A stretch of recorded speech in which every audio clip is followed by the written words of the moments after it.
Hello and welcome to Pods Like Us. I'm Martin Quibell, known to my friends as Marv, and this time I am speaking with David and Jackson, who, as at time of recording, none of episodes have gone out of this, but there's a few of us that are looking forward to this show for sure. From the forthcoming show Apples and Oranges, which is a show that I'm going to let them actually explain it to you, but I've spoken to my friends who are podcasters and we are excited for this. Excellent. Thanks for joining me today, guys. Oh, very much. Hey, thank you for having us. We're excited. I'm glad you reached out to us. Do you want to tell them what Apples and Oranges is, basically?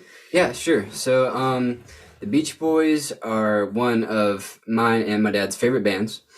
And I'm a huge Beatles fan too, and I don't think you're quite as much of a Beatles fan as I am. But I'm getting there. Anyway, we're both big fans of the bands, and what we decided to do was basically take the discographies of both of the bands and compare them track by track, album by album. And I mean, we're skipping some of the Beach Boys albums, and we're going a little bit out of order, but that's to get some of the best matchups possible. But we're going to be comparing the bands, comparing the songs, and following their journey of how they evolved. The Beatles going from their early era style songs to later their Sgt. Pepper kind of stuff, and how the Beach Boys also did kind of the same thing. And I don't want to say that. Well, I'll take it from there. The interesting thing about these two bands is their parallel trajectories. Like they evolved kind of at the same time alongside each other. You know, they started off with those simple radio-friendly big hits that everybody loves. And then they leveled up their production, their sophistication, the maturity of their subject matter, the arrangements, everything. They took it to a completely different level. And they both worked to expand the boundaries of what pop music could be. And they were directly inspiring each other. It was just like, today, Rubber Soul, Pet Sounds, Revolver. It was just this incredible cycle of innovation between the two bands. And I think today, the Beach Boys' reputation is largely tarnished, mostly by their own actions and decisions. But I think a lot of people have either lost sight of the fact or never knew how well respected the Beach Boys were in the 60s and how much they deserve, when you're just focusing on the 60s, how much they deserve to be put there side by side next to the Beatles and compare them to each other, because there are a lot of parallels to their development. Even after they leveled up their production, they both scaled back at about the same time, and so people largely, general public, is not aware of the quality of the Beach Boys catalog after 1966. And that's something that Beach Boys fans and Brian Wilson fans would love for more people to know about. And so I originally had this idea to do this podcast. I thought I brought it up probably over a year ago to Jackson, and because he's a musician and he was exploring, music history, and he was discovering the Beach Boys on his own and the Beatles on his own. And I liked this idea of comparing the two because of the parallels that we see in them. And we just kind of let it lie for a while. And then sometime last summer, he comes up to me and he goes, "Hey, Dad, that Apples and Oranges idea you had, we should do that." And he was 17 at the time. And, hey, if you've got a 17-year-old that wants to do a project with you, you find a way to say yes. So we set about doing that because of our schedules and how crazy our lives are. We knew we needed to get a head start. So we've produced about half of these episodes already. And we're getting ready. I don't know when this is going to publish, but our first full episode is scheduled to be published on February 7th.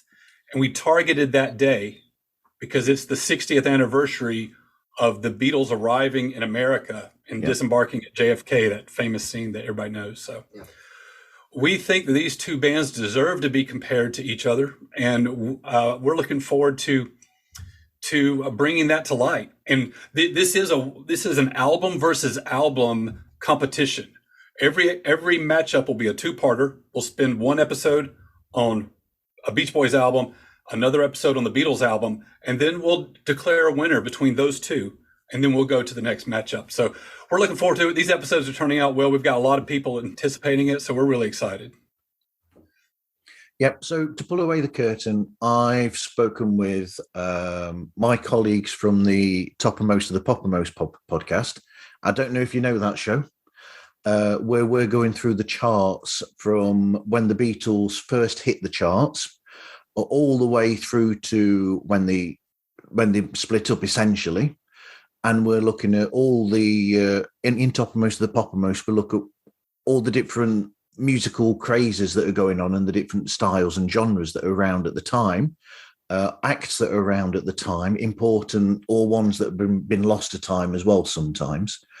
And also where there are artists that have either been influenced by the Beatles, had anything to do with them, or have influenced the Beatles themselves.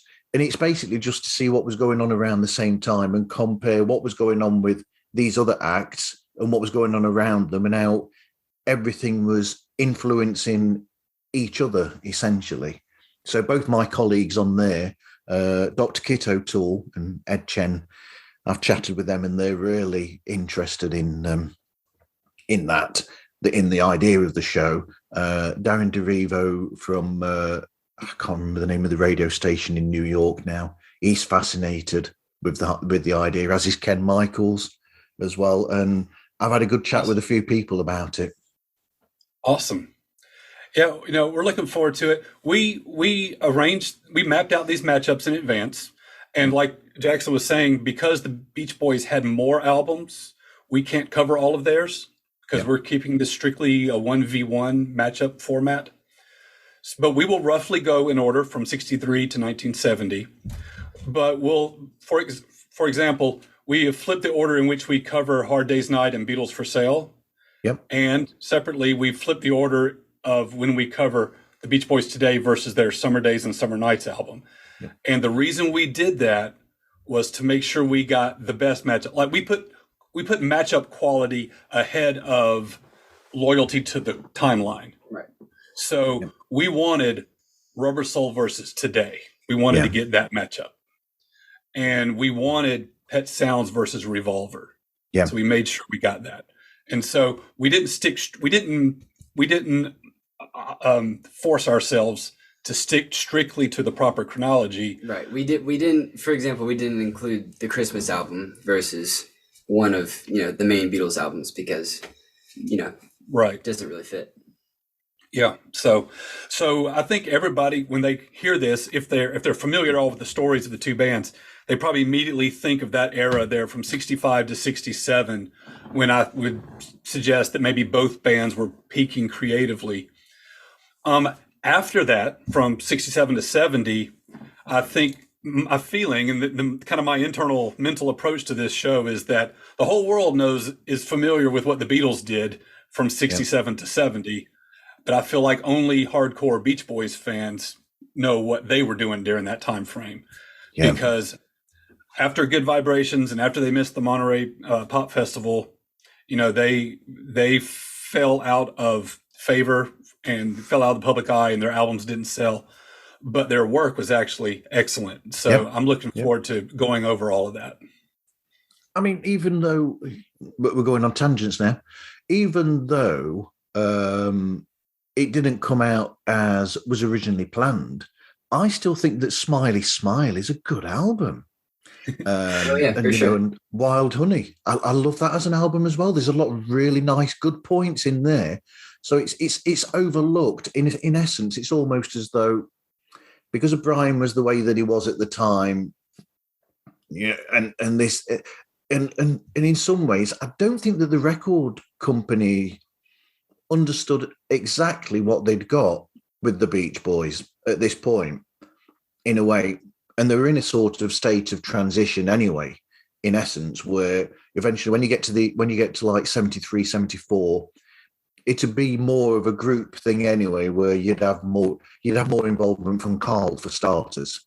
at that sort of era as well. So this is the start of that transition. But the material that they were coming out with, whether it was Brian or even some of the beginnings of the others doing the writing, there is some really good material there that's just not, like you said, known to anyone outside of those people that are collectors of the Beach Boys. You're exactly right. And the esteem of those albums has risen in recent decades. Yeah. And so, and I mean, when I'm listening to my Beach Boys playlist, I'm not listening to anything prior to 1966. I mean, there's so much, like Same. Wild Honey, Friends, 2020, Sunflower, Surf's Up, Holland, full of great songs that nobody knows. Yeah. When I tell people that I'm a Beach Boys fan, they'll laugh at me. And I'll say, okay, have you ever heard this song? Inevitably, I get the reaction of, whoa, I didn't know they did stuff like that. Or I never would have guessed that was the Beach Boys. People are stuck with that early surf and sand, fun in the sun image of them, which I get. Like Mike Love keeps that image alive every night on his concert tours, you know. But that's not all they did. If that was all they did, there wouldn't be a hardcore following to this day. You know, they did other stuff, and their best stuff came after people quit paying attention to them. Yeah. And certainly after the UK over here paid any attention to them as well, including the record company, because I find it really strange that something like the incredible song, we're going out of the era here completely, but songs like Sail on Sailor, for instance, that song specifically, it didn't do anything in the UK at all. It wasn't pushed by the record company or anything at all. And I listen to that song and I think, that's one of their great songs, but it's lost to the annals of time. But it's incredible, everything that's going on in that song, the changes that are going on in there, the different contrasting sections, the arrangement, Blondie's vocal on there is amazing, and the harmonies on there where you've got them doing contrasting harmonies with each other. But that was always something that I loved about the Beach Boys anyway. They'd already found the mark by this point, because I've pointed out in our show that you've got some of the earlier songs where they've started with the lead vocal, occasionally gets harmonized, and then you've got this harmony thing going on here, but then you've got a completely different harmony going over there with all the incredible instrumentation. Eventually, in 66, you've got all this instrumentation that's doing all these different things that work together and complement, but they're not all doing the same thing. Right. I just find it amazing how this brain of Brian, and then Carl, who became incredible at doing it himself and arranging as well, they just had this in their head to be able to do it right. So you do that there, blah, blah, blah, blah. You do that over there, this there, this instrument's doing that. They're all going to double that instrument up. You're going to do something completely different to that instrument, but it works. It works. Yep. Yeah. And he would assign the parts to the different musicians, and they would look at their part, or they might play through it, and they'll go, are you sure? Because this doesn't, Brian was like, yeah, that sounds fine. Just do it. But then you would hear all the parts together and it all fit. And it was like Brian was already hearing that, you know? Yeah. So yeah, it's the whole thing's fascinating. I find everything about the Beach Boys fascinating, their whole story and their whole catalog. So, and you know, I guess it's obvious the way this conversation is going, but I am coming to this show from the perspective of a Beach Boys fan. Yeah. As far as the Beatles go, I'm generally familiar with their story, and I do know their big songs. Like I know all their singles. Yeah. But this series that we're doing, this podcast series, is also largely a chronicle of my personal Beatles discovery, because we're digging into these albums, for me, a lot of times for the very first time ever. And we are not coming at this with a chip on our shoulder like we're going to prove the Beach Boys are better. That's not what this is about. Yeah. We are completely objective, and we have no problem going, well, the Beatles win this matchup. You know, if we think they deserve it, we will say so. Yeah. And I am excited to have this journey and to learn so much more about what the Beatles did, because there are so many songs I'm hearing for the very first time ever that I'm loving. There are others that I've heard the title and I knew it was well regarded, but I just didn't know it. And now I love those songs too. So it's been fun to learn like this. A couple of things I've learned that I did not know. This is how clueless I was. Like, I could have named all their big singles, but I just assumed they were on the albums. Like, why are they not on the albums? Yeah, they're not there. No. It continues to blow my mind. It's going to hurt them in our show because we're doing album versus album matchups, and some of their best songs are just not available to us in what we're doing. And the other thing the big takeaway, like the new thing I've learned as we've go through the early era of the Beatles, is exactly how country and Western influenced they were. Yeah. There's a lot of rockabilly and old Grand Ole Opry style country that I would not have guessed was going to be in their sound. And it really is. It comes up a lot. So that's the kind of things I'm learning. And so we're having a lot of fun with it. Hey, this is Dave Jackson from the School of Podcasting, a show that helps podcasters plan, launch, and grow their podcast. And you're listening to Pods Like Us. Hey, it's Rena, host of the Better Call Daddy Show, a show for daddy's girls, inspirational fathers, and a little bit of daddy drama. And you're listening to Pods Like Us. But I mean, with that I said there, it's interesting because I think Jackson will probably see this as being a fan of both, is that I see a correlation or a similarity between Brian and Paul in a way, because although in a way, Paul McCartney had a problem there because he has this same thing where he has a gem of an idea of a song, but he has all the parts in his head there, essentially, which I think is what used to drive the other members of the Beatles crazy a lot of the time, is because whoever's song it is, if it wasn't seeming to be moving along and they weren't getting the parts in time or whatever, you can almost see it in a sense. I find it, if I'm a musician and I've written a song or something, I'll be like, and I've got to keep my mouth shut and pull away from it, because in a band, you're supposed to, like, the whole idea is that everybody puts their own spin essentially on the song that you bring in, and they do their own, it's that's why it's a band. But as a creative person, sometimes if it takes a bit long to get there, you can get a bit niggly. And I think Paul McCartney probably got that, where he's getting niggly and he's saying, well, you play this, and he'll play it for them. Oh, you do this. Then he'll say to this person, you play that. Ringo, you do this on the drums, which niggled the other members of the Beatles. But in the Beach Boys situation, it was completely different, because Brian was always accepted in that position after Murray had gone away as the producer, and Brian had naturally become that anyway, because he'd always say, oh, Murray would say something, and then it's famous that then, the engineer would then probably, they wouldn't hear what's going on, and Brian would just turn around and go, no, guys, you can do this, this and this. Don't take any notice of what he says. But that was always accepted by the Beach Boys. So there's similarity where they both have that innate ability to just know everything, hear everything in their heads and know what needs to be done. Whereas Brian was accepted and Paul wasn't.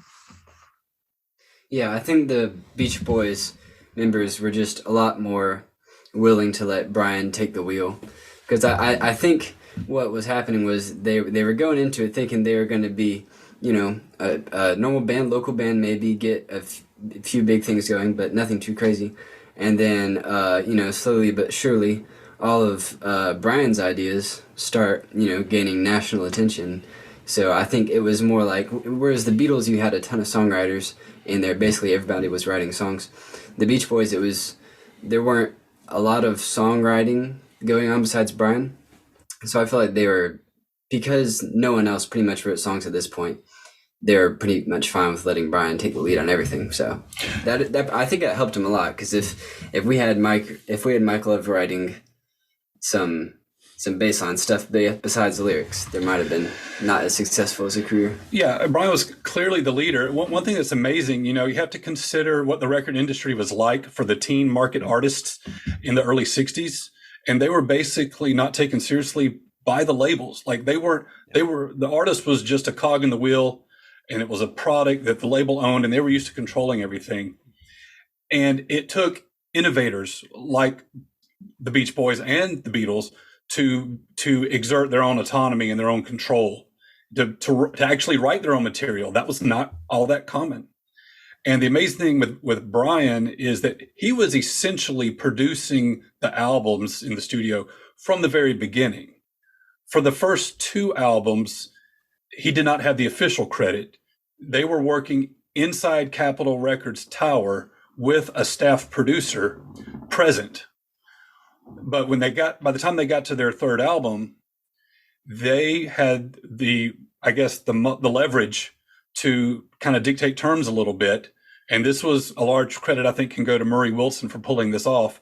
But they got away from Capitol. They recorded in a different location, and Brian took over as the official producer of the records. So he's still very young, 21 maybe years old, and he is at the controls. And that was really just about unheard of at that point in history. And the Beatles were also writing their own material. I think George Martin remained their official producer of record throughout their stint. Of course, as they evolved as artists, George Martin's role changed, from being hands-on producer to more of a facilitator. Because to Martin's credit, he recognized their development and got out of their way, let them have that leeway. But Brian was always the guy. Brian was Lennon, McCartney, and Martin all in one. Yeah. And he felt the pressure of when the Beatles blew up, and he saw them as his competition, and they were this incredible global force. That was one of those burdens that kind of, led to his psychotic break. But again, a wrinkle though. So you're right. In those early days, Brian was clearly the leader of the group and the songwriting force. What's interesting about the Beatles, of course, you had Paul and John, equal songwriters really from the beginning, going back and forth.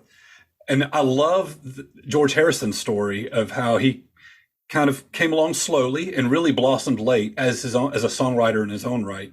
And, I'm kind of amazed. I mean, think about it. You're trying to write songs, and Paul McCartney and John Lennon are in your band. Like, how do you even have the courage to try, to write songs? Yeah. And of course, he gave us amazing stuff. We kind of get a parallel with the Beach Boys, as the 60s were winding down and Brian was receding, other members of the group, like you were alluding to, were stepping up, and it became a more democratic process by the turn of the decade, where they were getting songwriting contributions from other members of the band. And I would say that Dennis Wilson is the parallel to George Harrison, in terms of just being a late bloomer, proven to be an incredible songwriter, but you just didn't necessarily know it at the beginning of their career. No, I mean, Dennis, with his writing, there's something about it that's not like the others. Where Dennis wrote a song, and no matter, I don't think, however you are as a person, you can't help but well up at some of his songs, because there's so much heart and everything to his lyrics, and so much emotion in those songs, that his songs were just incredibly beautiful, simple in some ways. Dennis's songs were, in comparison, writing wise and progression wise and things like that, and how he wrote them musically. But still, that doesn't deter from the fact. In fact, I think it helps push that sense of emotion that's innately in Dennis's writing. Dennis's strength as a songwriter or as a composer was in capturing a certain emotion. Yeah. Right. He wasn't the same artist Brian was. He didn't have the same strengths Brian did, but he was really good at capturing emotion, and capturing a feeling. And so, and you see that all over his solo album, Pacific Ocean Blue. Yeah. And the song that really affects me the most is one that did not see official release until just within the last 10 years or so. That is, Wouldn't It Be Nice to Live Again, which was a song that was available in 1971 to go on their Surf's Up album. And Carl was kind of controlling those sessions, and Carl and Dennis had a disagreement about where to place that song on the album sequence. Dennis insisted it be the closer, and Carl was not going to give it that spot. And so Dennis took the song away, and it went into the vault. And for 25, 30 years, only very few people heard it, but it was never officially released. But now we have it, and it's so incredible, just in terms of what I'm talking about with Dennis being able to just capture emotion and just give it this big feeling. That's a song that if it's not being respected enough in the room, I'll turn it off. I won't finish it, because if you aren't paying attention to it, it doesn't deserve to be relegated to the background. We're going to wait until we can really listen to this song. So I mean, we haven't even gone to the first question on the bullet list yet. You got to keep us in our lane. Keep us in the lane, or we'll go on forever. My idea is with my show that I have the list of points that I want to hit, but if we go on any tangents that are interesting, we're going in there. Okay. That's the whole idea. Essentially, it's introducing people to who you are as presenters, what your show's about, and it's almost like a micro introduction to you. That's the whole idea. So what's your previous experience with podcasting then? Because, well, both listening, how did you start listening to podcasts, and where you've both been on podcasts before? I'll let Jackson start. What do you say? Well, I've never been on a podcast before. I did start listening to podcasts recently. There's a Sail On, which is a Beach Boys podcast. Yeah. And I listen to them. It's a very good podcast. It taught me a lot of what I know about the Beach Boys. And I've listened to a couple of Beatles podcasts, but really, and some Chili Peppers podcasts. But besides ones about bands that I really, really care about, I wouldn't say I listen to a ton. And I don't think I've ever made a guest appearance on one before, but, it's been fun to get into it, I guess, and start recording. My dad's done a ton, and he'll tell you about that, but, yeah, I'm kind of new to the game, and if anybody has suggestions of ones that I listen to, I will be happy to get in. Yeah, before we go to your dad, you do know that the guys that do Sail On are also members of a really good Beach Boys cover band, don't you? Yes, we've seen them many times. So great guys. We've seen them several times, and we know those guys. They're fantastic. They are. We may even have a member of that group make a cameo appearance in our series before we're done. So we'll Brilliant. See. So, David, you've had experience on a few podcasts. Yes, I have.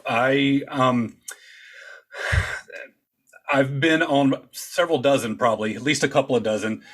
A good friend of mine, Van Plexico, started the White Rocket Entertainment Network 10 or 11 years ago, where it's just general pop culture. We met through comic book fandom. I'm big into comics, and so is he, and that's how we first met. He got into podcasting around 2012, I think, and I've made multiple appearances over the years talking about whether it's comic books or movies or anything pop culture like that. So that kind of got my feet wet. I do need to mention probably my biggest influence on this show that we're doing. It is a fantastic 80s and 90s pop culture podcast. It is called Surely You Can't Be Serious. I'm great friends with those guys there. I've become friends with them. I was a fan of the show first before I got to know them. But they will compare movies or albums in a 1v1 format. So the way we've structured our episodes mirrors exactly what they do. So we are taking inspiration from their work, but they stay focused on the 80s and 90s. for whatever artist they want to cover. But we're taking that format and we're applying it strictly to the discographies of the Beatles and the Beach Boys. So we're safely outside of their territory, but we're absolutely following their format. So I want to give a big shout out to those guys.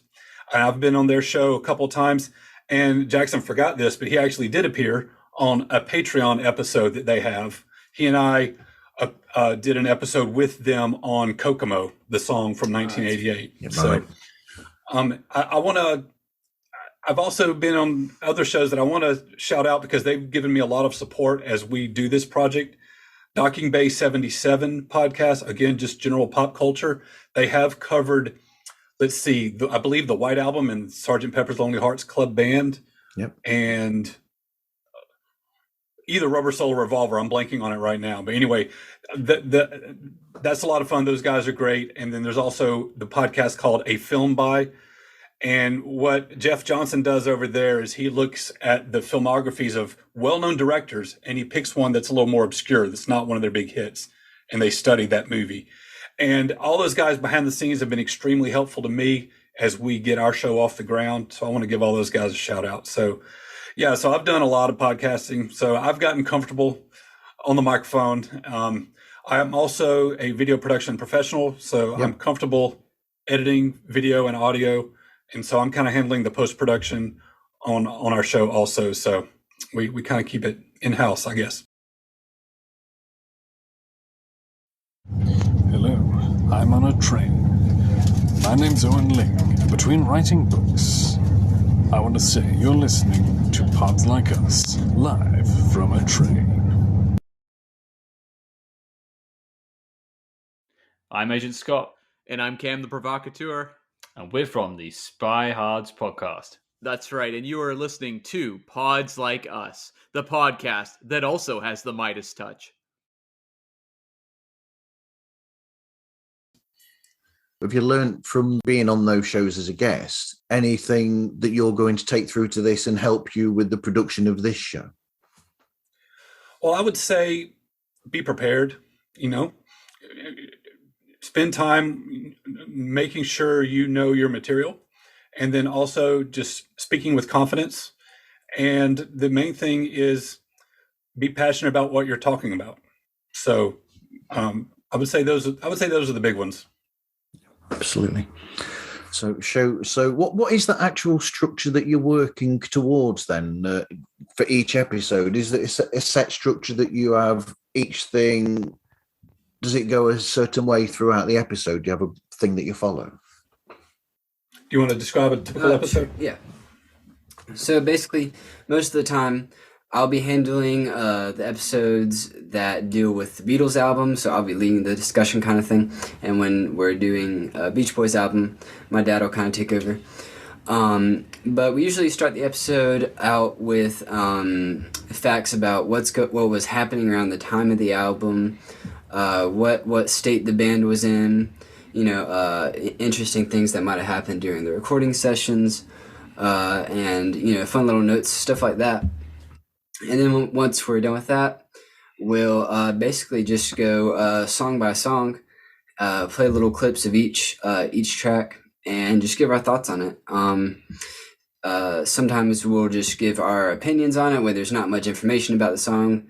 But if it's a big one, then we'll usually dig and find some fun facts about it and some notes, and maybe break it down musically sometimes. And by the end of the show, if we're just starting a comparison, we're not really going to give our opinion on the album as a whole yet. But if we're doing Pet Sounds versus Revolver, if we've already done Pet Sounds and now we're doing Revolver, we'll give our opinion on Revolver and Pet Sounds, and then decide which one we like better and why. Yeah, so every episode starts off with a general discussion to give context for the album. Yep. And then we'll go through track by track. And what we largely do is give our opinions. So that's the safest way to not get anything wrong.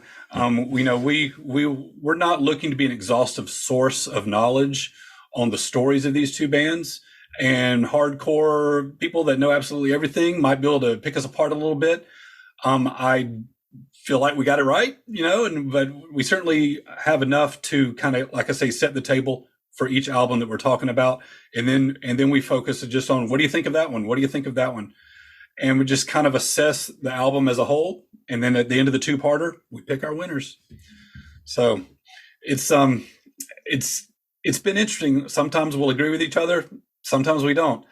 Some of these, though, are so hard. Like, it just breaks your heart to have to choose. And it's really amazing how closely these albums match up. As they were stepping through the decade, the way they were kind of evolving parallel to each other, they remain good matchups all the way through. And it's like, for example, if you're someone who's familiar with the All Summer Long album and the Hard Day's Night album, what a tough choice to have to make, Yeah. And there's multiple cases where, like, first, on one hand, well, you can't get it wrong because they're both good choices. On the other hand, you're breaking your own heart because you feel like you're doing the other one an injustice. It can get really tough, but but in every case, I'm just reminded of how great both of these groups really are. So just to spend a day immersed in their music and in their story, it's been a lot of fun. Yeah, and I really like just discovering all these new songs that I've never heard before. Like there's been let's see, there was The Night Before, what was that early Beatles? Please Mr. Postman. Like those are two Beatles songs that I had never heard before that I absolutely love now. So it's been great to discover some new stuff. Yeah, my favorite discoveries have been Don't Bother Me.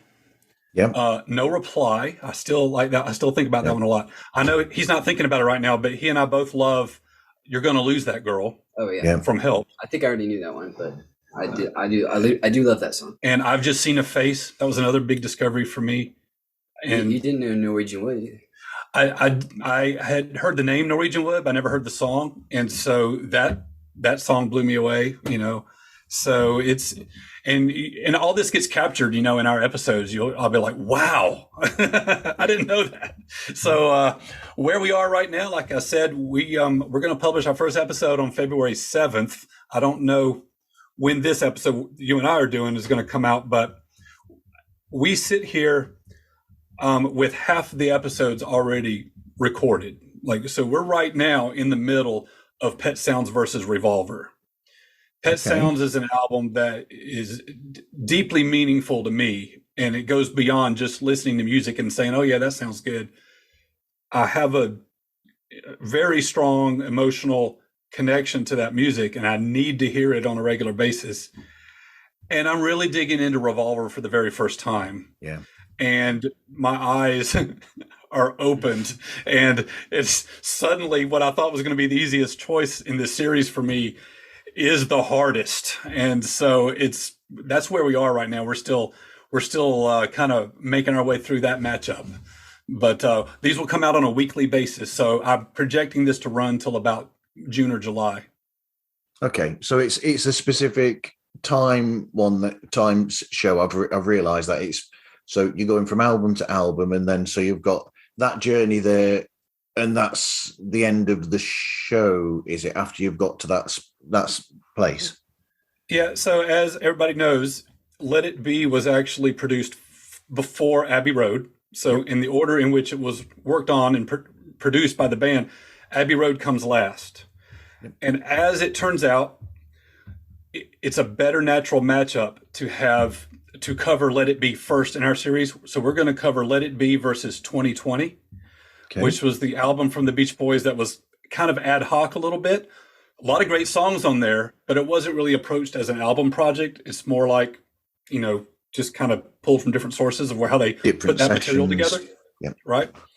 And then Abbey Road and Sunflower, that becomes a better natural matchup. Sunflower is where Pet Sounds might be Brian Wilson's best album.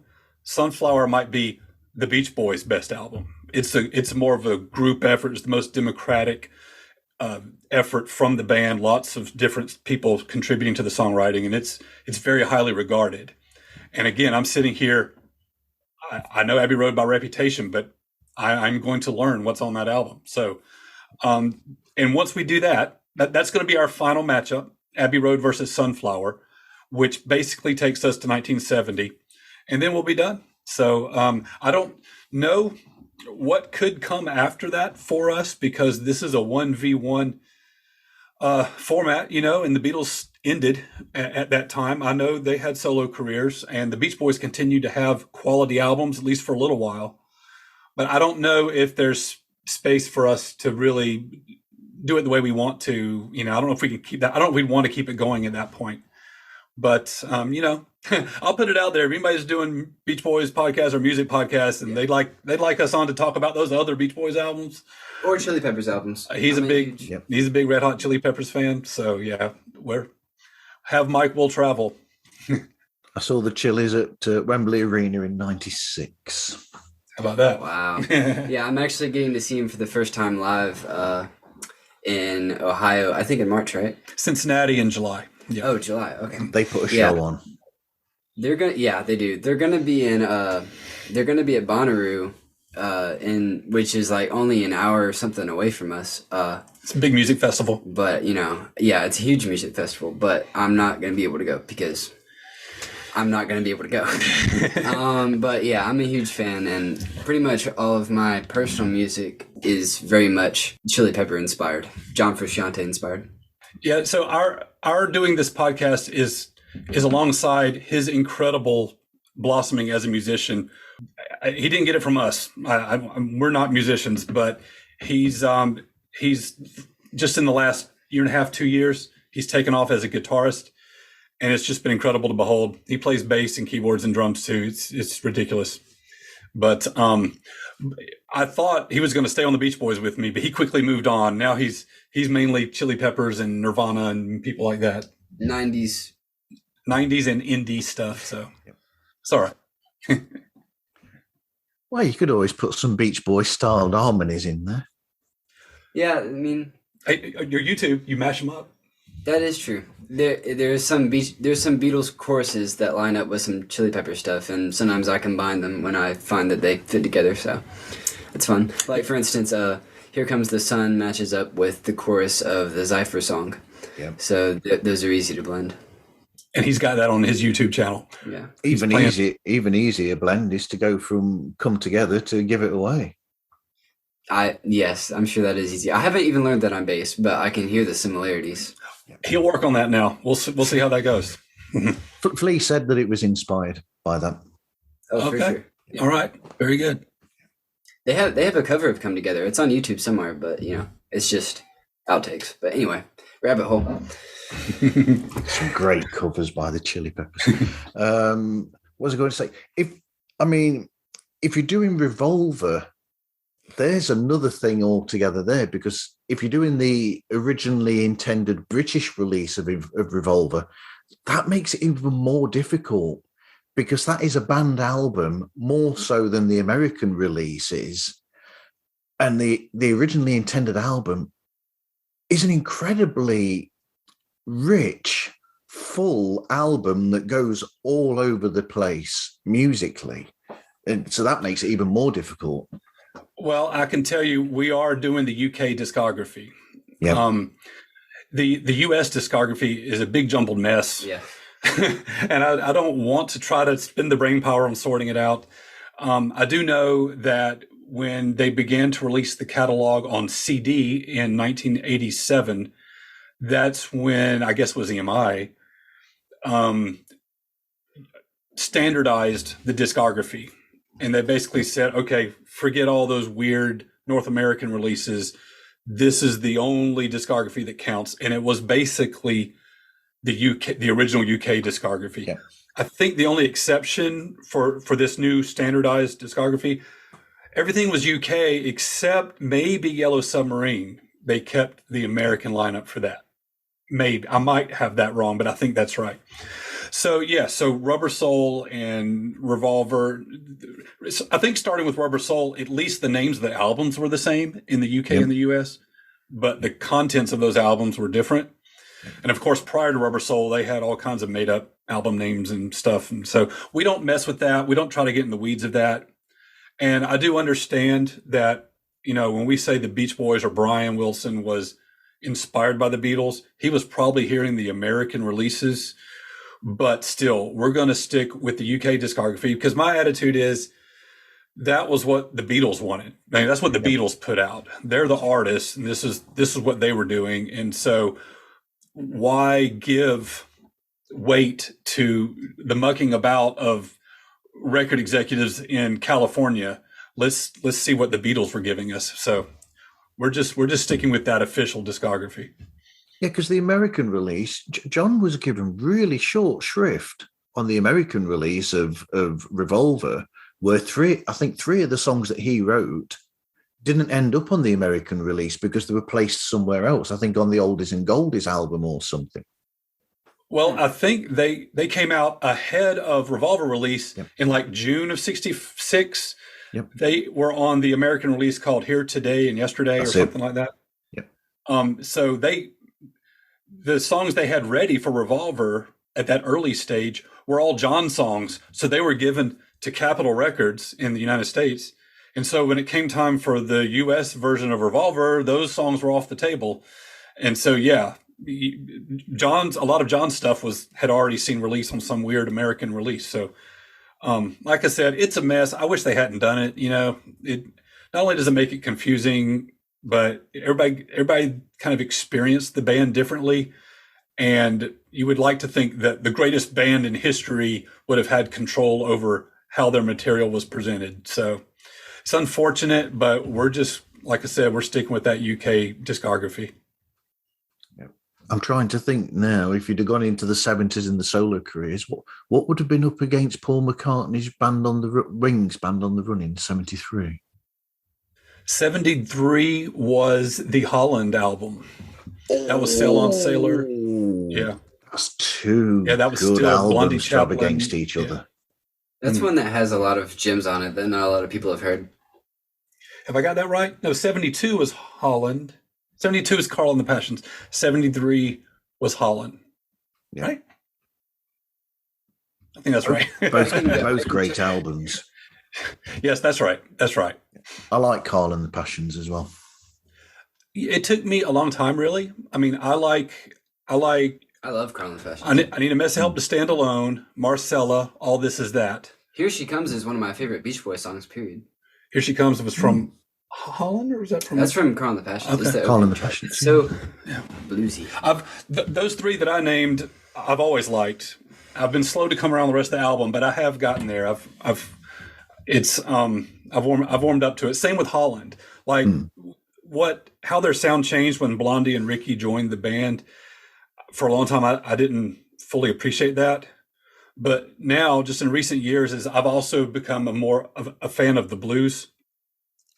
I appreciate more what they were bringing to the group. Yeah. And so all that stuff in that era from the early 70s, I now like a lot more than I did just a few years ago. So yeah, I think Here She Comes is honestly, it makes beyond my Beach Boys playlist. It's made a lot of my just normal playlist. I just think that's a great song that not a lot of people have heard. Yeah, there's stuff, and then more in the Holland timeline. There's songs like "We Got Love" and "Leaving This Town." Leaving This Town, and "Only with You" is also a great one. "Only with You" is fantastic. The Beach Boys put out a box set of material from this specific era just a couple years ago. They called it "Sail On," or they called it "Sail On Sailor," and there were a lot of '70s tracks from this specific time period on there that really opened my eyes. There's a song called "Oh Sweet Something." Mm-hmm. Fantastic. Yeah. So the '70s, they really had a lot of good stuff. I just wish people knew about it. This is Mac Jackson from the Forever Adventure Network, the home of the MacGyver podcast, the Never Gets Old podcast, and the MacGyver SG-1 audio series. And you're listening to Pods Like Us. Hey, this is Chris from Podtastic Audio, the show that I have created to help you create your amazing podcast. And you are listening to Pods Like Us. Yeah, I think when they got Ricky and Blondie involved in the group, I think it's added a certain almost rawness to the group, in a sense, where you'd already got those beautiful harmonies and the great arrangements already, and then they came in, and it added a bit of something else to it, in essence, that took it, maybe pulled away the production slightly to a degree, but it actually pushed, in a way, who they were as a band a lot more, because there's a lot more live, band-wise anyway, before the vocals go on. A lot of the actual instrumentation on there is live in the studio, the band, and you can hear that in there. It's got that band feel to it where they're playing together, and then they overdub the vocals later and layer that on and everything. And they gave that to the band, in essence. But then the 80s come along and Mike takes it all the way back to the production sort of sheen of the Beach Boys. Yeah, so what you're talking about there, from around 71, they had a new manager take over the group, Jack Riley, and it became his focus to make the group more socially plugged in, a little more political. And he kind of aimed for that counterculture Rolling Stone magazine audience, and they were successful. And so they began opening shows for the Grateful Dead and stuff, at a time when people, the Beach Boys were still very uncool, and they won over that counterculture crowd. And that period of time in the early 70s, when Blondie and Ricky were with them, what you're talking about is exactly right. As a matter of fact, that is pretty much the consensus opinion, is that was the band at their best as a live performing unit. Like, that was their peak era as a live act. And it's captured they did a live album that also came out in 73 called In Concert. And that era of the band is captured on that album. And it's highly regarded and generally considered their best live album. Yeah. And I know Brian has said in interviews that when he went there, when they were doing the recording, and he produced like Sail on Sailor and was involved with a few of the other songs on the album. I've heard in interviews Brian say that he went there and he was surprised, because he went there and he had a lot of fun and enjoyed actually the musicality that the band had at that point. In essence, he said that it made it easier for him in some ways to be able to communicate with the band, because they were all really good musicians at that point with them in the band. And Carl was amazing as a guitarist at that point, as well as Al. Yeah, and Carl also stepped up in the early 70s into a leadership role when Brian was probably at a low point with his mental health. And so what Carl did, especially in the early 70s, not only was this his peak time as a songwriter, but he was also leading the band. And like I said, he was the one kind of calling the shots on the sequencing of their 1971 album, where he and Dennis were butting heads. But they had set up a home studio in Brian's home. And they basically made it easy for him. They're like, look, Brian, we're just going to be down here working. If you ever want to join us, you can just walk on in, and because at this point he was cracked, and he didn't want to have the pressure of producing hits anymore. But when he was inspired to make music, the band was always very open to that. So we got some great stuff. I would say the Beach Boys consistently made good albums up through 1973. Yeah. At the very least, you can say there's a gap after that.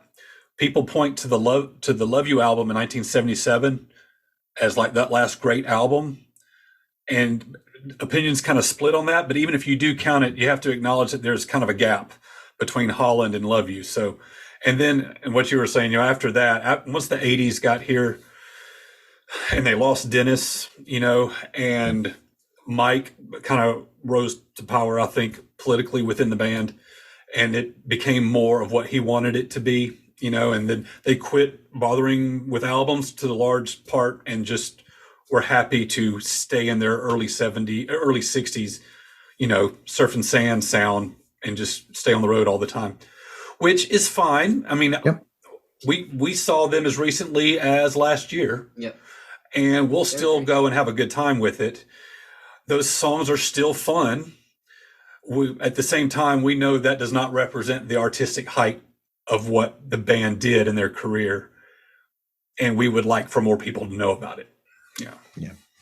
It's a bit like we were hinting at before we officially started the program. We were hinting at this, that you've got the two different sides of the coin, where you've got Mike was touring his version of the Beach Boys, which was looking at that sort of era, but then on the other hand, if you wanted that sort of material, that's that sort of peak period for a lot of it, if you go and see Brian's band, then you're going to get some of that in there, because you've got Al involved and you've got Blondie involved as well. So you'll get those bits in there. So you almost get, if you go and see both bands, you're getting the best of both worlds, essentially, of the Beach Boys. Yes, I was very fortunate. I saw Brian's solo tours 6 or 7 times, and he came on late, and we had tickets to go see Brian, and before that date could arrive, Brian retired from the road. But Brian's band was fantastic. I'm using the past tense. I don't think Brian's ever going to perform again. But where my light turned on, where I went from a casual fan to a deep catalog disciple, was in the year 2000, when I saw the first Pet Sounds tour. Yeah. And I saw Brian perform. The middle set of that concert was the Pet Sounds album in its entirety with his incredible band. That night changed my life, and I became, hardcore after that, I guess you could say. Just a few short years later, in 2004, he had completed Smile and was touring it, and I was able to see that tour also. And that was incredible to me, that there I was in the year 2004. I wasn't born until 1971, yep. Okay? And the Smile was this legendary lost project that represented Brian's downfall and the Beach Boys' downfall, and it was this great tragedy. And here we are with a happy ending. Whoever would have guessed that Brian Wilson would be touring at all, that he would finish Smile, and that I would have a chance to see this material performed live in front of me. It was just incredible to realize that the Beach Boys aren't just some oldie act that I happened to discover, but they were actually from before my time. Not at all. Their story was still actively being written, and I was getting to witness this incredible comeback story, this incredible ending to the Smile story, So that was powerful. So I've been a Brian Wilson fan. You talk about the two sides of the coin, Brian Wilson and Mike Love. I'm a fan of both. Yep. I love everything that Brian Wilson represents and what that means. I'm talking about this deep catalog very reverentially. But I'll also go see Mike and Bruce tour and sing Little Deuce Coupe and Barbara Ann, and I'll have a great time, So I guess I'm a sucker. I enjoy all of it. I'm guessing that both versions do heroes and villains, do they? Or is that just a Brian? I believe that's just Brian. Yeah. It's just, for a long time, Brian would open his show with Our Prayer and then maybe go straight into heroes and villains. Yeah, you're speaking my language. Fantastic music. But for the most part, I don't think Mike does that one. Just like Brian doesn't do Kokomo. Yeah, Brian will never do Kokomo. Yeah. No. Decent song, but it's not a Brian. It's not Brian. Not Brian. No. we'll put it that way. But so research. I'm guessing the research is listening to the songs and just reacting to them, essentially. Yeah. Like I said, we will listen to podcasts or watch YouTubers that are diving deep into these two bands. Like right now, I just have watched a couple of videos about the production process behind Revolver, what Jeff Emmerich was doing in the studio and the innovations he brought. I'm very interested in that kind of stuff. You're gonna stuff a sweater in a drum and close mic it and get a different sound. I mean, shoot it into my veins. Tell me all of that. So we'll equip ourselves with knowledge like that, but we're not trying to position ourselves as any kind of expert. We're just trying to lay out the context for the story, and then we just get into our opinions. But I mean, just very quickly, going off on another one here with that tangent thing. I mean, that experimentalism carried on with them afterwards, because you know when Paul McCartney made his second homemade album, McCartney 2, there's actually images of the fact that he would have, and I mean, I love this. I'd love to do this, but I think I get into trouble, for doing this at home. But he put a microphone down an emptied toilet. Essentially, he emptied the toilet and stopped water from being able to go. So he cancelled the plumbing as well from it. So he turned off the tap. So he emptied the toilet, turned off the tap, and put a microphone in the toilet, essentially, to get the resonance of of how a snare drum sounded with the microphone in the toilet. So he got the resonance of the toilet's echo.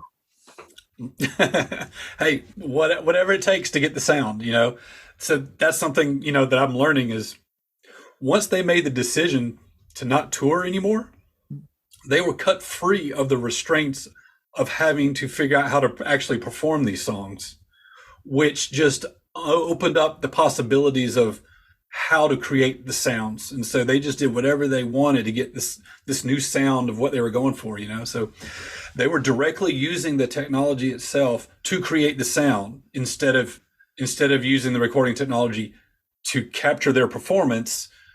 They're actually using the technology to create the sound in the first place, which doesn't sound too innovative in 2024, but in 1966 or whatever, I mean, they were blazing new ground, so it's really fascinating to find out about all that kind of stuff. I mean, I find that stuff more fascinating because, like you said, nowadays in a studio, I mean, it's I don't know, it sounds strange to some people from whatever, but nowadays you'll have what's called a plug-in that you'll just go, oh, I want this sort of echo. Oh, that's all right. You can get it with this. And then they'll play about with the device or they'll switch something, this, that, and the other. But even myself, when I've been in the studio, I used to work in a studio as admin and do tape op work. This is pre-digital. So, or they didn't have digital anyway. They had analog. And what I ended up doing was things like I decided once I thought, oh, I'm going to book the studio for 2 weeks. And I booked the whole of this studio that I worked in. I booked there for 2 weeks because I got a discount for the fact that I work there. So during the day, I'd booked it during the day for 2 weeks solid. And then in the night, they still had people coming to record in there. But they'd come early, about half an hour early or something. And this band, one of them was there for about 6 of those days that I was there for 2 weeks.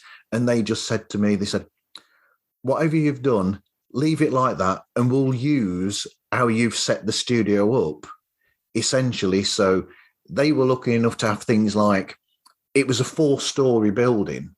No, it wasn't. It was 3 stories.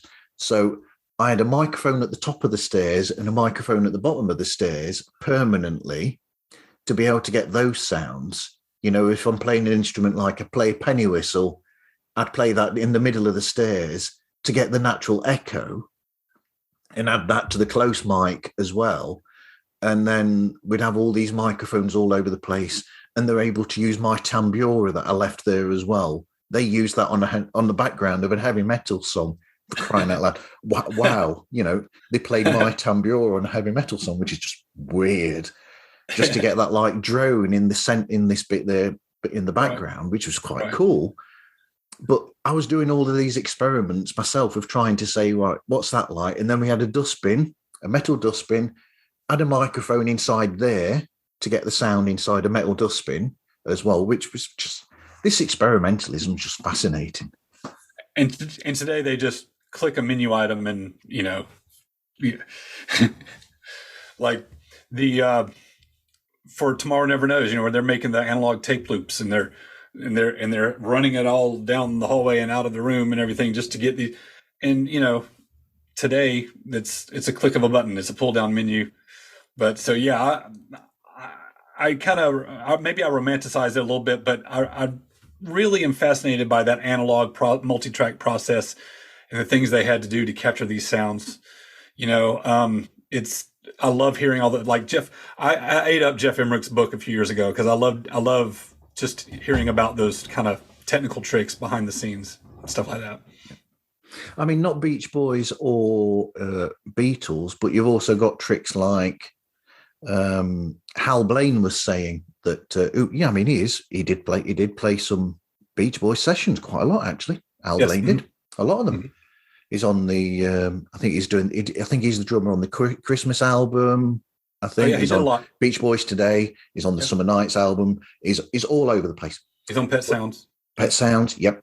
And so he was saying that when they did the very famous Simon and Garfunkel song, the Boxer, where you've got that really echoey drum on there, la la la, like that boom, like that. Hal Blaine was saying that was the Columbia Records officers. He was at the top of a lift shaft, and they had the doors stuck open up on this floor that he was on. They had those open, and at the bottom, 4 or 5 stories down, they had them open at the bottom with a microphone, and that you can hear is actually the echo inside the lift shaft of Hal Blaine's drums. How about that? Cool. That's cool. I didn't know that. That's awesome. I know all this useless trivia, all these things. You actually hear Hal Blaine playing Coke bottles on the beginning of Caroline No on Pet Sounds. That odd echoey little percussion. That's Hal Blaine playing Coke bottle. And nobody can say yes or no, I think, to whether that really is Paul McCartney chewing vegetables with Brian Wilson on Vegetables. Yeah, on that is something that has skirted the line of, is it an urban legend or not? But apparently he was there. I think we can say this. He was there and he ate vegetables on mic. Yep. The question is, did they actually use those takes in the record? Yep. I don't know. Yep. I think that's kind of where that landed. But going back to Caroline No, again, Revolver gets a lot of credit for the technical experimentation.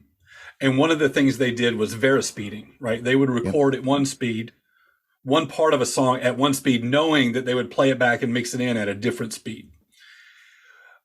Brian beat them to that because Pet Sounds was released in May of '66, and Caroline No is actually done that way. They sped up Brian's voice by half a step. So that's actually Brian singing, but it didn't really sound quite like him, but that's why, because they were messing with playback speed.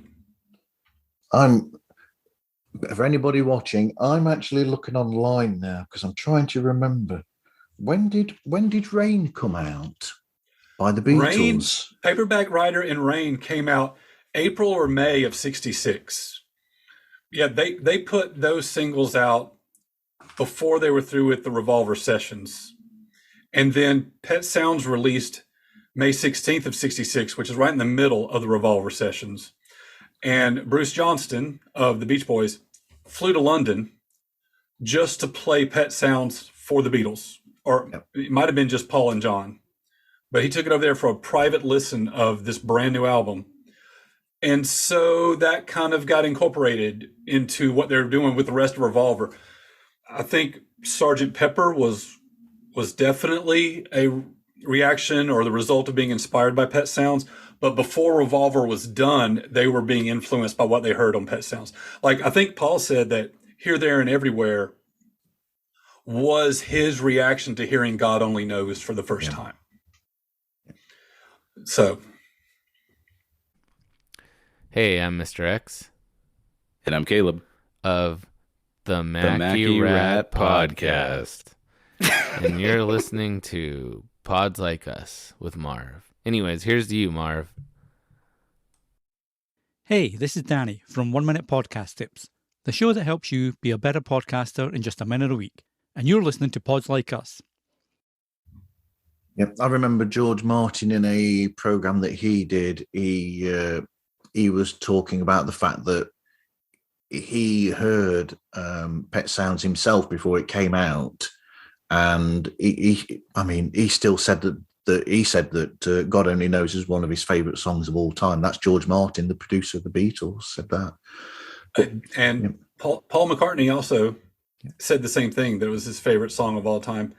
And the reason I know that is that Mike Love reminds us of that every night on stage just before they play the song.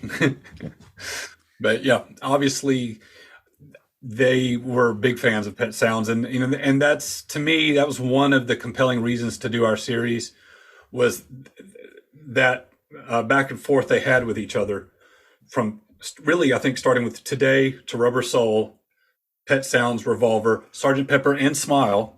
Yep. There was that arms race almost, but there was no animosity. It was a friendly rivalry, but they were just pushing each other and taking music in a place that just, it never would have gone, without the two of them kind of going at it.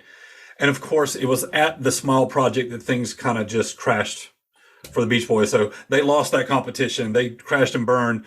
Beatles kept rolling strong, and the Beach Boys had to find a way to recover and go forward. And, and it was at that point that they got less and less Brian after that. But from the Today album in 65 through Smile in 66, which correlates with Rubber Soul versus all the way to Sgt. Pepper, that stretch right there is the absolute peak. There's a bell curve to the 60s for both these bands, and they're right there. That's the good part, right there in the middle. Yeah, I mentioned Rain because that Rain was recorded at a faster speed. They played that at a faster speed, and then the version that everybody hears on the record of Rain is actually slowed down. Right. Yep, that's right. And it was, I think it was I'm Only Sleeping, where not only is that guitar solo played backwards, but it was written and performed with the idea of, this will be backwards. I need to make this sound right, And so, I mean, again, an example of being impossible to perform this live. Who cares anymore? Let's just get a cool sound. And so now we're hearing backwards guitar solos. I mean, it's wild, but I love it. Yeah. So recording and editing, you record it live, the two of you sat there as you are now, to, what you're using to record on and edit with. You want to handle recording? I'll talk about the post. Yeah, so I have a Scarlett Focusrite and a Shure SM57 that I use for music, and we just plug that into the laptop and use that for the microphone. And I think we edit in Audacity, right? Yeah. So the post-production happens there. But yeah, it's a pretty simple setup, just audio interface, and then from that, the SM57 is what we use to record from mic. I think when we started, we may have done the first 2 episodes over Zoom with just us in different rooms of the same house. Oh, that's right. And that turned out okay. But then there was a day where we had to kind of share the same computer and sit next to each other. And the rapport that we were able to get that way was an improvement. And so we've stuck with that going forward. And so for audio editing, frankly, I just wanted to do something that wasn't going to cost me any money. And I'm very comfortable with the Adobe suite. But a friend of mine who has his own show was using Audacity. It took me a little bit of time to get used to the tools, but it does everything I need it to do, right? So I'm just cutting our voice track, and I will grab samples of songs, and you can, induct them under and get out of them smoothly. And that's really all I'm doing. So there's never more than 2 layers on the project, and it does everything I need. It's not the most sophisticated program in the world, but it fits my budget, and it does everything I need it to do. So we'll just stick with that. That's cool. Because there's no episodes come out yet, I don't know whether you've got show music to the show, but I do like the logo as well. What have you got, show music? No, we don't. We considered that, and I actually reached out to a producer, and I won't name him because it didn't work out, and I would love for it to still work out. But my idea was to find a way to mix Beatles and Beach Boys music together, kind of like in a DJ style. We haven't been able to work that out, but so we don't have theme music specific to our show. But what I'll do is I'll I'll pick something from the album we're covering in that particular episode to kind of, that's what we start with. Boom, you're right into the music. And then 5 seconds later, my voice comes in. So we just kind of customize for each episode depending on exactly what we're talking about. Yeah. If you don't mind, Jackson, do you want to explain why we're called apples and oranges? I think it was your idea. Okay. That's what you... Well, apples and oranges is just a cliche for when you're comparing things that are different. Yep. But the Beatles had the Apple Corporation, the Apple Company, right? And the Apple logo is on their records and everything. And the orange is a symbol for California, and so apples and oranges just seem like they each represent the Beatles and the Beach Boys, and we're comparing albums, so we thought that fit. So we like that a lot. Good friend of mine, a producer and author, his name is Sam McDavid. We've worked on documentaries together, and we've done a variety of projects together. He's a huge fan of both of these bands. He created the logo that you see.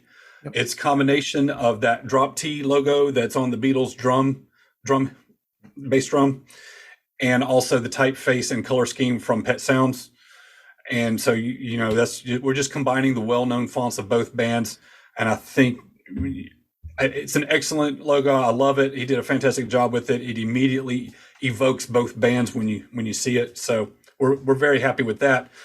So between our name and our logo and the fact that we've got such good material to work with, such good songs to cover, we're confident that this show can find an audience.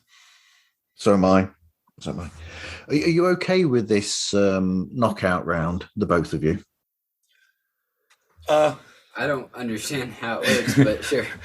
I don't know. So if I understand this right, you've kind of taken a snapshot of the music charts from August of 65. Yeah. I don't know how familiar you're going to be with these songs, and there are some that I know better than others, but we can give it a shot. We'll see how it goes. Okay, let's see if I can get my little chart. There we go. Da-da. Okay. See if I can take note of what I'm doing here. So the chart for August the 21st, 1965 has got some really good classic songs in there. Absolutely. Starting with at number 4 on the charts, you've got California Girls by the Beach Boys. And I can't remember what number it's at, but Unchained Melody by the Righteous Brothers. So dare I guess, or should I ask you, which one would win out of those two? Well, I'm not sure. Is the fix in? Do you want to weigh in? Do you know Unchained Melody? Oh, yeah, I love Unchained Melody. I mean, I'm more familiar with the Elvis version. Yeah, he likes Elvis a lot. But, I mean, it would win against a lot of Beach Boys songs, I think, but California Girls is just too big. Yeah, it's too big. I have a case to make that California Girls may actually be the perfect Beach Boys album, at least from a certain point of view. Beach Boys song. Oh, did I say album? Yeah. You can make the case that it's the perfect Beach Boys song. Yep. I think I'll not go into that because I explain that fully in our series. So I will tease that out, ask people to just listen to our show when we get to Summer Days and Summer Nights, which is the album that song appears on. But there is a lot going on with California Girls that represents the best of what both Brian and Mike brought to the table in that band. So I'm going to go with California Girls. There's a lot more going in that song than meets the eye. And that is true with so much of their catalog, but you're absolutely right. Absolutely. Next up, you've got, can you see why I've matched these two up? The next ones, you've got All I Really Want to Do by the Byrds, which is a Bob Dylan cover version, right? Or cover version of a Bob Dylan song, against one of the most high-profile Bob Dylan songs ever, Like a Rolling Stone by Bob Dylan. Iconic, yeah. Do you have a take on that? Are you familiar with those songs? I don't know that Byrds song, but it's a Dylan song, right? The Byrds, but this is the Byrds version that was on the charts at this time. Yeah. So I don't know if I can really give a fair opinion on that since I don't know the Byrds song. I've got full respect for Bob Dylan. I'm not going to disrespect him at all. but he's just not quite to my taste. I can't say I'm a huge personal fan, although I deeply respect what he did and what his strengths were as a songwriter. I'm going with the Byrds, and it's not hard. I love their sound. You know, you've got that jangly folk rock kind of 12-string action going on, and as much as we're talking about how the Beach Boys and the Beatles were pushing each other at the very vanguard of pop music at this time, the Byrds were the third leg of that. They were right there with them, yep. And you know, it was really Beach Boys, Beatles, and Byrds all kind of working to inspire one another and push each other. And so I'm going to go with Byrds. Yeah, easily. Yeah, I think without the Byrds, well, I mean, there were other groups around that sort of time, but I think the Byrds were probably the most, you know, the ones that were seen the most as in this sort of thing, where they're sort of like this folk rock, essentially, and they were almost the vanguard of that, the big of that. You had other bands as well, like Brinsley Schwartz, etc. as well, but these were the ones that were really out there. So yeah, I could see that. Right, what have we got next? That should be there. I've got my little thing wrong. So then next one we've got is Pretty Little Lady by Marvin Gaye versus A Heart Full of Soul by the Yardbirds. Heart Full of Soul. Yeah, I'm a big R&B fan, and I'm a big Motown fan, and I have respect for Marvin Gaye, but he's probably not my favorite artist in that genre, although I got nothing bad to say about him. But no, I gotta go the other way on this matchup. So, okay, what have we got next? What's New Pussycat by Tom Jones versus The Tracks of My Tears by The Miracles. Do you know those songs? I don't know either of them. Okay. Right, okay. Again, that's easy for me. I cannot imagine any scenario in which I'm going to pick a Tom Jones song. Okay. Love Smokey Robinson, love Tracks of My Tears. And I do know that the Beatles were fans of Smokey Robinson. And I think John in particular took inspiration from Tracks of My Tears for at least one song, maybe a couple of them. I think I've come across that. So I'm going with the Miracles right there. Okay. Right, where am I going to go with that? So here we go. So if we go back to California Girls versus the Byrds, which one would win over those two? I need to listen to more Byrds. Yeah, you would like them a lot. You would. You know, this seems a little obvious. Seems redundant, like I'm kind of actually. trapped here. I mean, I know how this is going to turn out. It's got to be California Girls. That is tougher for me. I do like the Byrds a lot, and the sound that they have on this record is very different from California Girls, you know, and so it is excellent in its own way, and so they're not really competing with each other. And a lot of times we put these artificial choices in front of us and we stress on them, and I remind myself every time, you know, even like Pet Sounds and Revolver, it's like I don't really have to choose. I still get to listen to both whenever I want to, you know. So I, again, love the Byrds. I love that song, but I'm going to pick, in this scenario, I'm picking California Girls. Okay. Get that. So who would win between A Heart Full of Soul by the Yardbirds and Tracks of My Tears by the Miracles? You know, folk rock, right, versus Motown soul. It depends on your mood. You know, there's nothing wrong with either one of them at all. What do you want to hear that day? But I'll go with Yardbirds. Yardbirds. Right. You know what that means for the final, don't you, of this now? I think I do. So, Heart Full of Soul versus California Girls. I feel like I'm being very chalky, very boring, very predictable, but I am not going to let my boys down. California Girls. There we go. And that's the for anybody listening, this was going to be a lot longer. There was another set of songs, but because of time, I've cut it down. I thought that was a good game. Yeah, I'm glad I avoided the question of California Girls versus Help, which is what it would have been if we'd have done the full game. And they were competing with each other directly on the charts. On the U.S. charts, the California Girls reached number 3. Help was number 1. Like a Rolling Stone was number 2. Yeah. California Girls was number 3. And so I'm not going to answer that question here, but it is discussed directly in our series. Help Me Rhonda and Ticket to Ride were on the charts at the same time earlier in the year. And then in August, you had Help and California Girls going against each other. And so we break all that down, we discuss it, and we make our picks. That's one thing on our show, we don't cop out.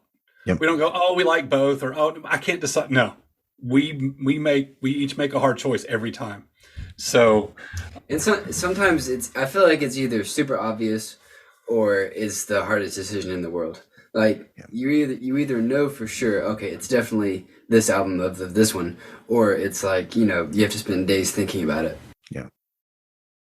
Hey, this is Ross, Simon, and Thomas from Who Takes the Socks Off podcast, the show that answers the questions you didn't even know you needed the answers to. You're listening to Marv, the one-man podcasting machine, on Pods Like Us. Hello, everybody. This is Ryan. This is Avery. And we are from the Frame by Frame King Crimson podcast. And you are listening to Pods Like Us. Yeah, it's like Sophie's Choice. It's like, which baby are you going to kill? It's like, don't make me choose. But again, it's just fascinating to see how well they do match up repeatedly through the course of the decade as they progressed and changed and evolved at the same time. Yeah, that's another reason why I cut it as well, is because I thought, obviously, you're going to have both of the songs up against each other in the show anyway. And I don't want to spoil the show. People need to go and find out what the discussion about that is, really. Hey, and I want to just give a big thank you to the British audience, the British Beach Boys fan base. And I'm thinking really of the late 60s when I say that. When the Beach Boys fell off in America, the UK audience was still there for them. They were more popular in England than they were in America. And at least for one moment in time, and I'm sure you know this, in 1966, there was an NME readers poll in which the Beach Boys placed ahead of the Beatles for People's Choice favorite group. Yeah. And like I said, they enjoyed that kind of support from the British audience throughout the late 60s and early 70s when they couldn't find anybody to listen to them in America. So when they changed and their music became sophisticated and all this stuff that we say is good and no one knows about, that really, a lot of people in England did know about it and they were appreciating it. And so that's I like that. It was kind of ironic at some point there in the 60s.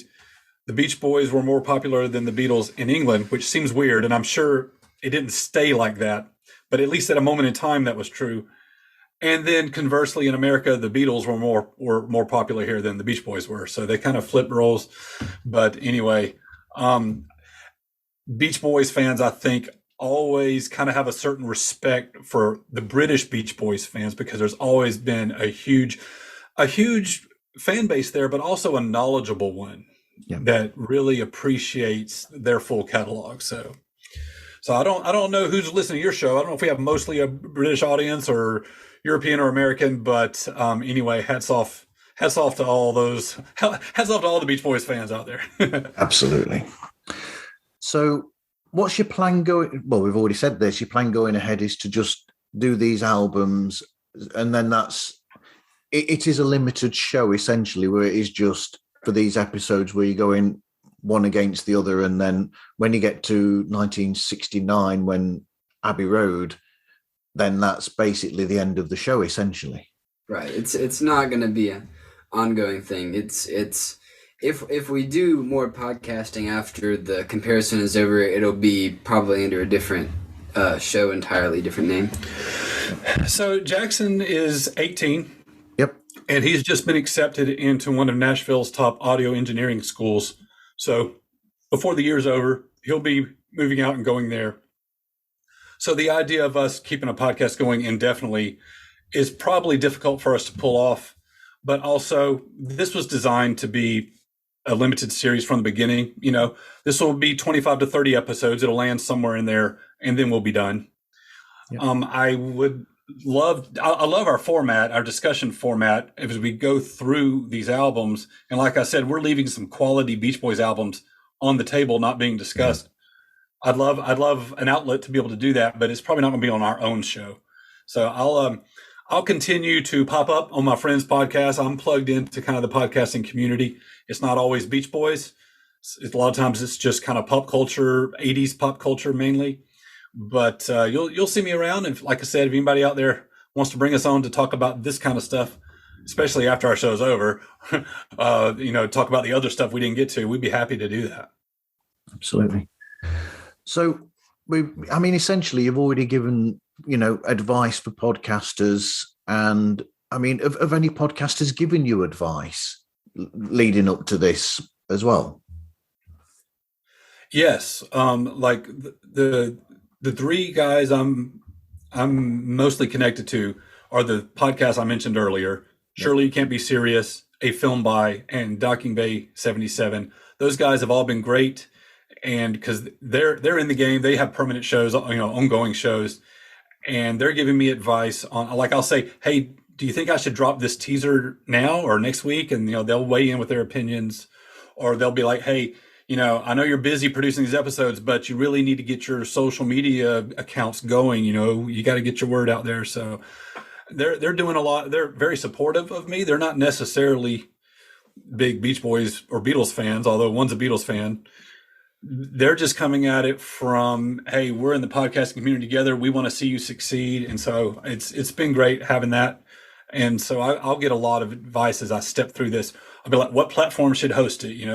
Where should I put this? All the details that go into not just the production, but the publishing and the promotion. And so those guys are my sounding board, and it's been a lot of fun. So have we already gone into what sort of shows you like to listen to? Yeah, I think, I mainly just listen to shows about bands that I like. There's one that I stick to for the Chili Peppers called Universally Speaking. That's a great podcast about them. And of course, Sail On. But that's been pretty much it for me. I'm not a huge podcast listener overall. If you want to shout out any of the Beatles ones that you listen to. Yeah, I can do that. Can I go? Okay, but I know I've listened to... what was it called? Oh, Nothing Is Real. Nothing Is Real. Yeah. We like Nothing Is Real a lot. And I also listened to Before They Were Beatles, which really kind of catalogs all the details from about 1957 up until 63. That one's fantastic. It's hosted by a friend of mine. So Nothing Is Real and Before They Were Beatles are the main ones I've consumed. Yep. On the Beach Boys side, it's been Sail On, and just recently... There's a new show that just started at the end of 23 called Good Timin'. I'm enjoying listening to that.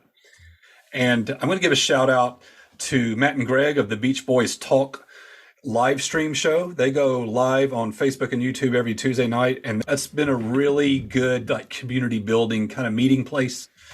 And they get fantastic guests on as for interviews. And so as far as Beatles and Beach Boys, that's where I am.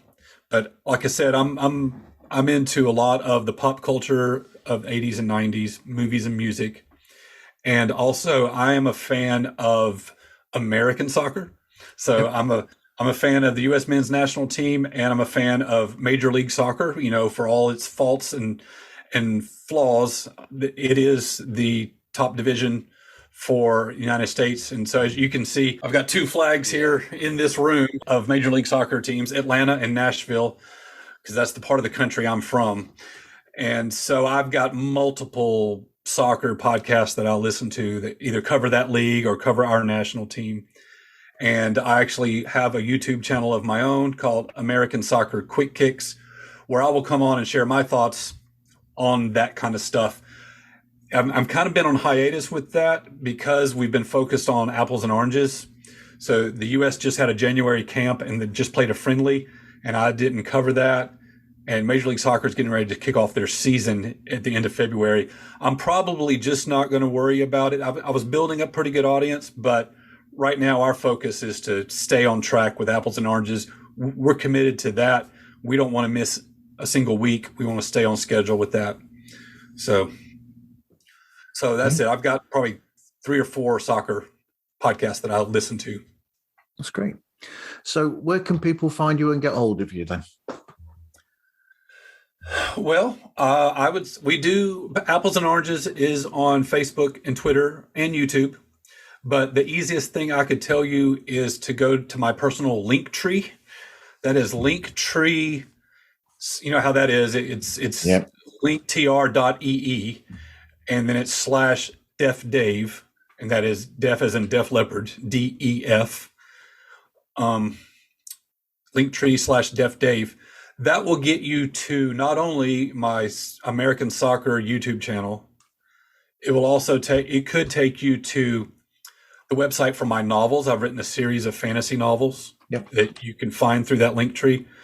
But you will see also the social accounts for Apples and Oranges and the landing page for the Apples and Oranges show.